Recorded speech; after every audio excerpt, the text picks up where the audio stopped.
right, true confession time here, you guys. I have never been in a Lamborghini before. I know, but my boss always gets all the fun cars, but who's laughing now, suckers? I'm in the brand new Lamborghini Urus SUV. Yeah, you say Urus. I asked an Italian guy, and that's how he said that you say it, but probably not gonna be able to say it like that for the rest of the video, so I am sorry. Regardless, we are all here, so why don't you come along with me as we get to know Lamborghini's latest moneymaker together.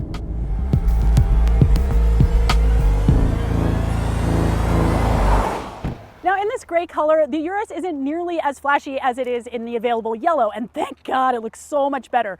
I really like the rear end here. The taillights and the badge are pushed up and they're really wide. I think it looks great. My problems do not begin until I get to the front. I mean, yeah, everything is very Lamborghini. I got this peak over the badge here. I've got all these hexagonal design elements and what the company calls Y design elements right here, but face it, they look like tuning forks.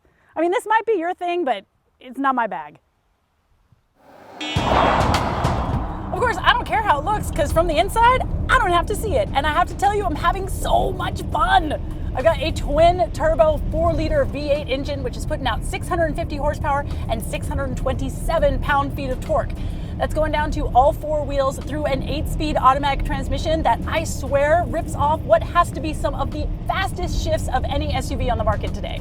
Now, it's no surprise that this 4,800-pound SUV can go from 0 to 62 in about 3.6 seconds. And it's got a top speed of 190 miles an hour. Those numbers are expected of a Lamborghini. What surprises me the most, I mean, what really knocks my socks off is this physics-defying handling. I mean, it's got this anti-roll technology, so it is super, super flat in the corners.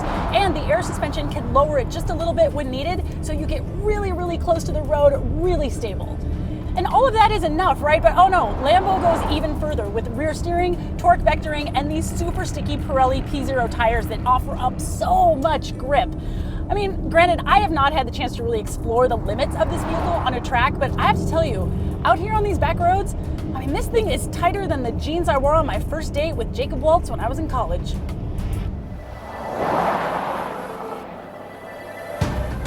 Now, I keep thinking that I have to brake early with all of this mass and all this speed behind me, but the truth is, I really don't. I've got giant 17-inch rotors in the front, and they're being clamped down by 10 piston calipers. 10! Now, in the back, things are a little bit more sedate, 14.5-inch rotors with 6 piston calipers. And honestly, if I could, have a little bit of courage, I could probably brake about 3 feet before the turn-in and I'd be okay, but I chicken out every time. I just gotta, trust the car. Let the car do the work, Emme. Ugh, can't do it.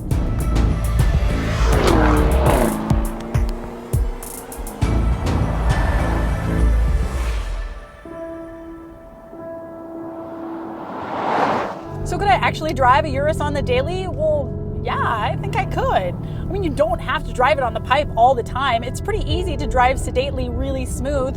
Plus, it makes short work of traffic. I've got adaptive cruise control and lane keeping assist, and I've got infotainment. It's basically a reskin version of Audi's MMI, which is A-OK.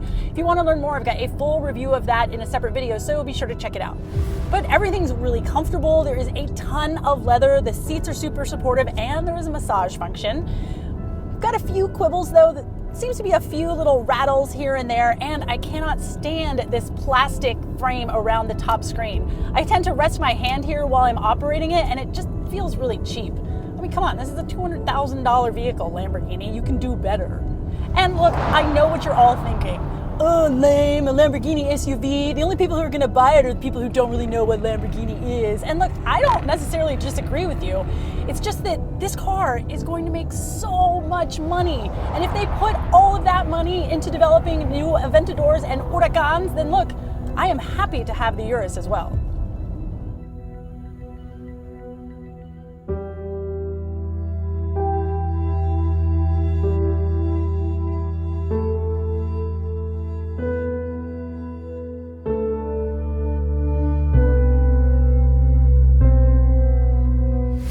The 2019 Lamborghini Urus, I said it right that time, starts at $200,000, but this one is optioned up to the hilt. I got $4,000 for the 2-person back seat instead of a bench seat, $5,000 for a stereo system, and $6,000 for those 22-inch wheels. But altogether, we're looking at $264,112, but that does include $4,000 for destination. We are going to see an SUV from Ferrari pretty soon, but until then, the Urus is top dog. I mean, unless you're gonna cross-shop it with a Jeep Grand Cherokee Trackhawk. You're not gonna cross-shop it with a Jeep Grand Cherokee Trackhawk, are you? Well, let me know in the comments, and be sure to like and subscribe right here at Roadshow to get all of your cool automotive videos.